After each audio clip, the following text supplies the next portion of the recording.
Welcome back, everyone. Today, we're taking a deep dive into a project called the New East Baltimore, a huge undertaking aiming to transform 88 acres just north of Johns Hopkins Hospital. At first glance, you'd think a project with a $1.8 billion budget over a decade in the making would be a sure success. Yeah, you'd think so, right? But it seems things haven't exactly gone according to plan. What's really fascinating about this project is that it's at a crossroads. The grand vision, a world-class biotech park, lots of new housing, a ton of new jobs. It's all hitting some serious roadblocks. From what I've been reading in these articles, the biotech park is essentially stalled, even after a $564 million investment. Housing and job creation are lagging way behind schedule, and there were some major red flags about transparency and accountability with public funds. You've hit the key points there. Plus, there's a palpable sense of anger and frustration coming from the community, particularly directed at Johns Hopkins University. Absolutely. There's a lot to unpack here, not just the project's shortcomings, but also the ethical questions it raises. Okay, let's rewind back to the beginning.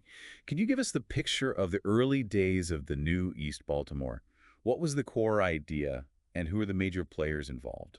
Well, the project was born out of this idea of leveraging the research power of Johns Hopkins to ignite a biotech boom in East Baltimore. The concept was that it would be mutually beneficial: economic growth for the city, revitalization for the neighborhood, and expansion for Hopkins. And to handle this massive project, they created a nonprofit called East Baltimore Development, Inc., or EBDF for short. So EBDI was intended to act as a bridge between the community and the institutions backing the project. Exactly. But as we'll explore, that bridge seems to have collapsed somewhere along the way. And they weren't messing around with the scale of this project. I'm Yeah. wondering about widespread demolitions and the relocation of hundreds of families. That's right. In the first phase alone, they relocated a staggering 732 households. Entire blocks were demolished, completely changing the face of the community. Wow, that's a huge disruption. Hard to imagine what that must have been like for the people living there. Was there any pushback from the community in those early stages?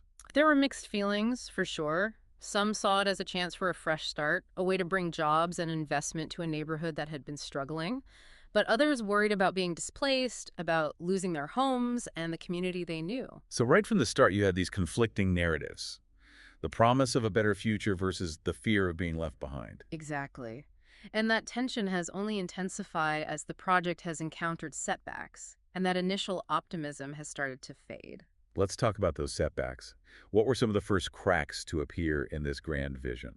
Well, the most obvious problem is the biotech park, which was supposed to be the heart of the entire development. It's been drastically downsized, and those big plans for a massive life sciences hub, they're essentially shelved.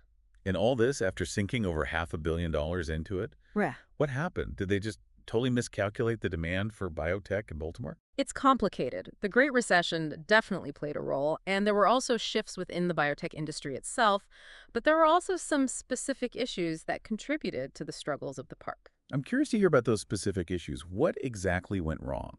One big factor was the high cost of leasing space in the John G. Rango Senior Building, the main life sciences facility they constructed. It appears they were targeting big-name biotech companies, but the pricing simply wasn't competitive, especially when compared to other biotech parks in the region. So they built this state-of-the-art building, but then priced themselves out of the market. That seems to be what happened. Plus, there was a mismatch between what Johns Hopkins envisioned for the facilities and what the companies were actually seeking. Hopkins seemed fixated on these high-tech, top-of-the-line labs driving up the costs, but a lot of companies, especially startups, were prioritizing affordability, even if it meant slightly less glamorous lab space. The classic tale of ivory tower aspirations colliding with market realities. Precisely.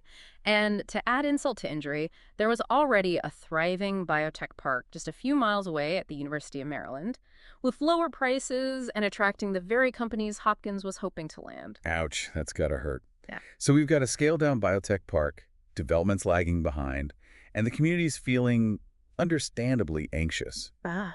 But layered on top of all that, there's this cloud of mystery surrounding the finances, or rather, the lack of transparency. You're right. There are significant concerns about how that $212 million in public funds was actually used. I imagine people are starting to demand some answers. Absolutely. City Council member Carl Sturks, who represents the area impacted by the project, is quite vocal about this. He's calling for a full-blown public audit, and he's not alone. It's been reported that even some elected officials were kept in the dark about the project's actual financial status, which is a pretty big red flag. It's one thing for a project to stumble, but to have it shrouded in secrecy only adds fuel to the fire. Exactly. And it begs the question, who's truly benefiting from this project and who's being left behind? Speaking of being left behind, let's shift our focus to the people who were displaced Yeah. to make way for the new East Baltimore. What became of them? Were they able to find new homes? This is where the ethical dimension of the story really comes into focus. We've talked about the big picture, the economic goals, the setbacks, but what about the human impact? Right, it's easy to get lost in the grand vision, but we can't forget that real people had their lives disrupted by this project. And the stories we're hearing from those people are filled with anger and frustration. They were told that this project would ultimately benefit them, that they'd have a chance to return to affordable housing in this revitalized community. But for many, that just hasn't happened. So they were displaced with the promise of a brighter future, but that future never materialized for them. That's the reality for many former residents. They can't afford to live in the new housing that's been built, and they feel like they were pushed aside to make room for a community that's now out of reach. That's heartbreaking. Yep. And it really underscores the ethical dilemma at the core of this whole story. It does. On one hand, you have Johns Hopkins, this prestigious institution, investing millions of dollars and talking about a moral commitment to the community. But on the other hand, you have residents like Lisa Williams, who was forced to relocate and now feels betrayed by the very project that uprooted her. And Lisa's story isn't unique, is it? Not at all. There's a widespread perception that Johns Hopkins was more interested in expanding its own campus and displacing existing residents than in genuinely revitalizing the community. And that perception is fueled by the lack of affordable housing, despite all the promises that were made. Absolutely. It's created a deep-seated distrust, especially toward Johns Hopkins, who many see as the driving force behind the whole project. So you have Johns Hopkins on one side, with its vision of this world-class biotech hub, and then you have the community on the other side feeling displaced and forgotten. And that's the central tension we need to explore, because the question is, can an institution like Johns Hopkins, with all its resources and influence, truly be a partner in revitalizing a community like East Baltimore? Or will they always be viewed as an outsider, more concerned with its own expansion than with the needs of the people who already live there? It's a huge question, and it gets right to the heart of the ethical challenges we're grappling with here. And that's where the role of EBDI, that nonprofit they set up to manage the project, becomes really critical. Right, we've heard a lot about EBI, but mostly in the context of criticism and this lack of trust from the community. So what went wrong there? Did they just get overwhelmed by the sheer scale of this project? That's a question a lot of people are asking. They were certainly given a massive task, but beyond their capacity, there are also concerns about, well, their priorities and who they were really answerable to. Remember, EBI was set up as a nonprofit. Their stated goal was to revitalize East Baltimore, but to do it in a way that honored the community's history and needs. So they weren't just there to facilitate Johns Hopkins' plans. They were supposed to be advocates for the community. Exactly. But it seems like somewhere along the line, that mission might have gotten lost. Many residents feel that EBDI ultimately sided with the institution instead of the people they were meant to represent. It's almost like they got caught up in the excitement of this grand vision, the new East Baltimore, with all these gleaming buildings and promises of economic growth. And in the process, they forgot about the people who are actually living there. It's a classic example of what can happen when a nonprofit, well, loses its way. EBDI was given public money and entrusted with this huge responsibility to reshape a community in a fair and equitable way. And a lot of people feel that they failed in that responsibility. And now the community has this deep distrust of EBDA. So where does that leave the future of the project? It's a huge obstacle. People are calling for more transparency, more accountability. Some even argue that EBDI needs to be restructured or even dissolved completely. Start fresh, maybe with a new organization that's more responsive to the community. That's a pretty drastic step. It really speaks volumes about how damaged that relationship has become. It makes you think about, how do we make sure these large-scale development projects, especially those using public money, truly benefit the people they're supposed to help? It's a crucial question in urban development. We often see these grand plans promising revitalization and growth, but if they don't have a deep understanding of the community and a commitment to social equity, they can end up doing more harm than good.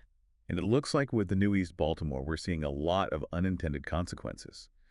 Economic setbacks, these ethical dilemmas, and this fractured trust between the community and the institutions that promised so much. It serves as a cautionary tale, a reminder that urban development is about more than just buildings and economic numbers. It's about people's lives, their homes, their sense of belonging. And if those human elements are ignored, if the focus is just on profits and institutional growth, you inevitably end up with winners and losers. You end up making inequalities worse, not better. That's exactly the danger when we overlook the human cost of these projects. And it's something we need to be very aware of as we try to tackle the challenges of growth and revitalization in our cities.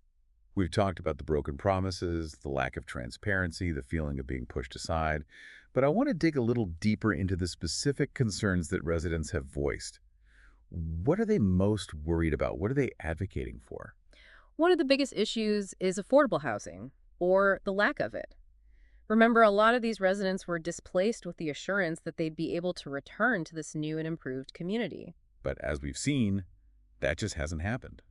They simply can't afford to live in the new housing that's been built. Right. And that creates a very real sense of betrayal. They feel like they were used, pushed out to clear the way for a community that's no longer accessible to them. Beyond housing, are there other concerns that they've raised? Jobs, or rather, the lack thereof. Many were hoping the new East Baltimore would bring with it a wave of new job opportunities, especially in the biotech sector. But those jobs haven't materialized to the extent that was promised. So it's not just about having a place to live. It's about being able to support themselves in this new community, too. Exactly. People need jobs that pay a living wage, jobs that allow them to stay in their community. And right now, many feel like those opportunities just aren't there. It's like they've been displaced not just from their homes, but also from their livelihoods. That's a very powerful way to put it. And it highlights how interconnected all these issues are. We can't talk about housing without talking about jobs, and we can't talk about economic development without talking about the social fabric of a community. So it's not enough to just build these fancy new buildings and attract these high-tech companies. You need to create a community where people can actually thrive, a community where they have access to the resources and opportunities they need to build a good life. That's the ultimate goal, and it requires a more holistic approach, one that considers everyone's needs, not just a select few. So what are residents proposing?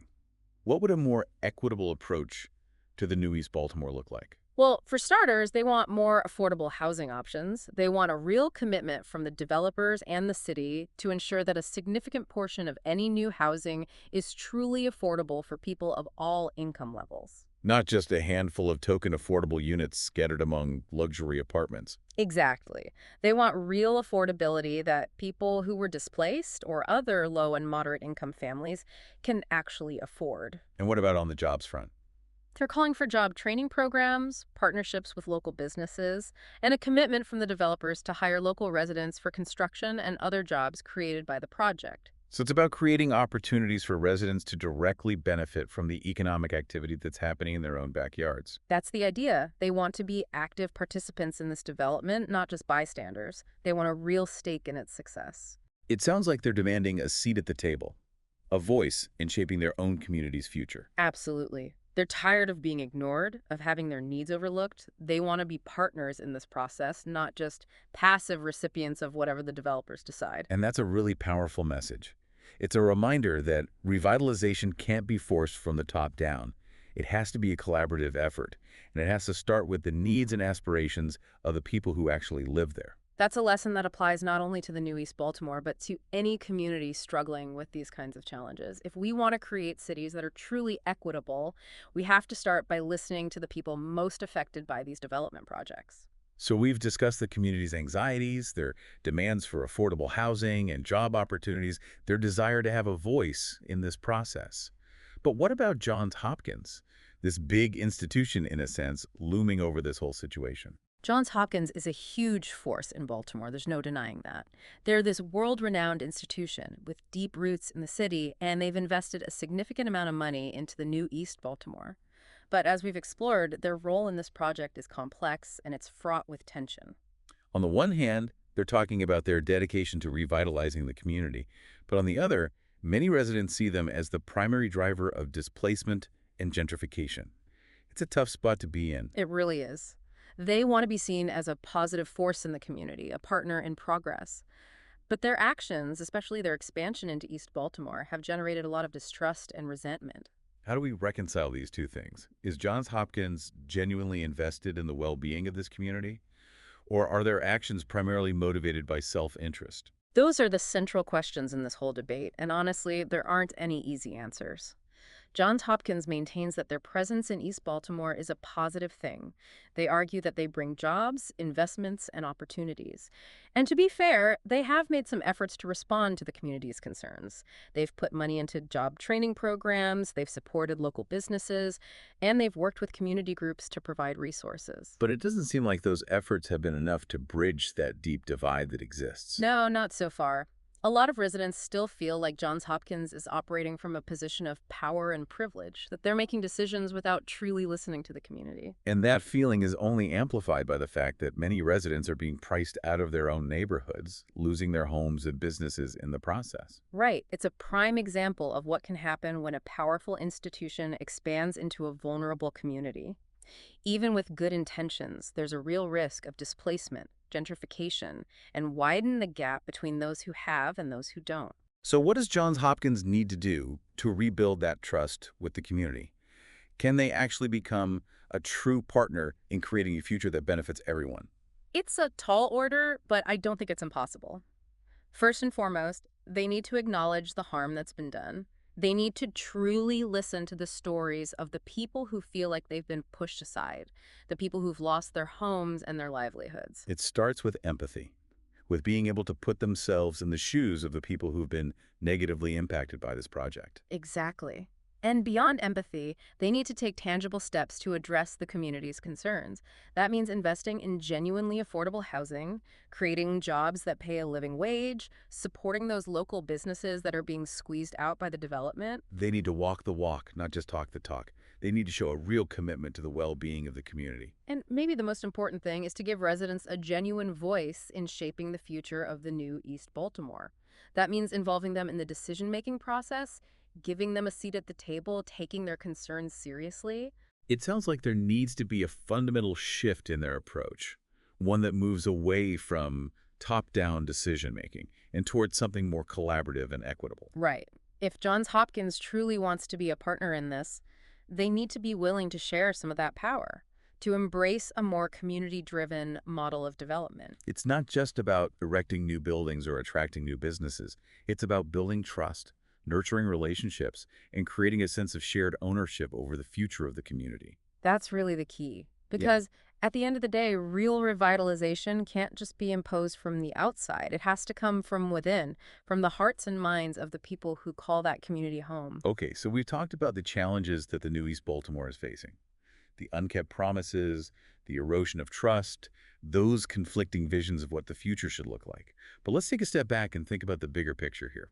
You know what's fascinating about this story is that it raises questions that go far beyond this one project in Baltimore. It forces us to grapple with some fundamental dilemmas of urban development in the 21st century. Such as, how do we balance the need for economic growth and revitalization with the need to protect communities from being displaced and gentrified? That's a big one. And how do we ensure that the benefits of this development are spread equitably so that everyone has a chance to thrive in these revitalized urban spaces? Those are tough questions, and I don't think there are simple answers. Yeah. But it does seem pretty clear that the old way of doing things, this top-down approach where powerful institutions and developers call all the shots, that's just not sustainable. It's a model that too often leads to displacement, to greater inequality, and ends up making the very problems that development was supposed to solve even worse. So what's the alternative? What does a more just and equitable approach to development actually look like? It starts with understanding that communities are more than just empty plots of land waiting to be filled with new buildings and businesses. They have history, they have social ties, a sense of place. So any development project needs to begin with understanding the context, the history, the needs of the people who are already living there. Exactly. And it has to involve those residents at every stage. Yeah. The planning, the design, the implementation, everything. It's about shifting the power dynamics, giving communities a real voice in shaping their own future. That's exactly it. And it's about prioritizing the needs of the most vulnerable, making sure they aren't sacrificed for the sake of economic growth. Because the purpose of urban development shouldn't be just about creating more wealth. It should be about creating a better quality of life, about building communities where everyone has the opportunity to thrive. That's a vision worth striving for. And the new East Baltimore, with all its struggles, offers valuable lessons about how we can move toward that vision. It's a reminder that, at its core, urban development is about people, their lives, their homes, their communities. And when we lose sight of that, everyone loses. It's an important message to keep in mind as we face the challenges of urban development in the 21st century. It's a story that's still unfolding. There's uncertainty about the future of the new East Baltimore, but there's also hope. There are people actively working towards a more just and equitable outcome. And that fight raises some interesting questions about the role of nonprofits in these kinds of projects. It really makes you think, doesn't it, about the ethical tightrope that nonprofits walk when they're supposed to be serving a community but end up, well, being seen as part of the problem. It's such a critical point. We tend to view nonprofits as these inherently good actors, but the new East Baltimore shows us they can be just as susceptible to the pressures of power, money, those institutional forces. And in EBDI's case, that disconnect between their stated mission and what they actually did has created this huge rift of distrust. A lot of residents now see them not as a separate entity, but as an extension of Johns Hopkins, putting the institution first, the community second. It's a systemic problem, isn't it? It Yeah. goes beyond just bad decisions or individual personalities. It really begs the question, how do we structure these massive development projects, especially when public funds are involved, so they actually serve the common good? You're right, it's a much bigger issue. And it raises the question of accountability, too. If a nonprofit is entrusted with public money and the well-being of a community, and then things go wrong, who's to blame? The leadership, the board, the people funding them, the government agencies overseeing them. It's a tangled web, for sure. Hard to say exactly where the fault lies, but clearly we need more transparency, better oversight, and ways for the community to have a real voice and hold these organizations accountable. I agree. When those systems fail, when nonprofits stray from their mission, when communities feel abandoned, it erodes people's trust in the very institutions that should be working for them. It creates this cycle of cynicism and distrust, making it even harder to address the complex problems that cities face. Absolutely. A vicious cycle that's hard to escape. So, where do we go from here? What are some ways to address these systemic issues that the new East Baltimore has exposed? I think one crucial step is strengthening community engagement and giving them genuine oversight. We can't just rely on those traditional public hearings and community meetings, you know. They often feel more like a formality than real collaboration. So it's about creating more authentic opportunities for residents to have a say in what happens in their own neighborhoods. That's the idea. It means equipping those communities with the information, the resources, the support they need to be effective advocates for themselves. It's about rebalancing the power dynamic, recognizing that communities are not just passive recipients of development. They're active stakeholders in their own future. Right. And along with community engagement, we also need to reevaluate the role of nonprofits in this whole process. Are they truly working in alignment with the community? Do they have what they need to fulfill their mission effectively? Are they set up to be accountable to the people they're serving? I think we need to set a higher bar for nonprofits. Make sure they're not just there to rubber stamp what the powerful institutions want, but to truly represent the interests of the people they're supposed to be helping. That's a crucial point. It might mean some fundamental changes in how we fund and structure these organizations, giving them more independence, more flexibility, and holding them directly accountable to the communities. It's a complex issue, but if we want a more just and equitable future for our cities, it's one we can't shy away from. Because in the end, success isn't just about profits or shiny new buildings, it's about the well-being of the people who live in these communities. That's a really important takeaway. As we wrap up this deep dive into the new East Baltimore, I'm left with a sense of, well, both hope and concern. Hope, because we've seen the power of community organizing, the resilience of people fighting for what's right. And concern, because we've seen the downsides of top-down development, how unchecked power can go wrong, and the real-life consequences when promises are broken. It's a sobering reminder that urban development is a powerful force. It can create incredible things, but it can also exacerbate inequality and leave communities in the dust. It really comes down to the choices we make. As citizens, policymakers, investors, even consumers, We have to demand a more just and equitable approach to development, an approach that puts people and our planet ahead of profits and just institutional expansion. So as you reflect on this story, I hope you ask yourself, what does responsible development look like in your own community? How can you get involved and help create a future where everyone has the chance to thrive? Because what's happening in East Baltimore isn't isolated. These are challenges and opportunities that cities all over the world are grappling with. Absolutely. The decisions we make today will shape the future of our cities. The new East Baltimore is a call to action, urging us to get involved, demand better, and work together to build a more just and equitable future. Thank you for joining us for this deep dive. We'll be back soon to explore another fascinating facet of our world.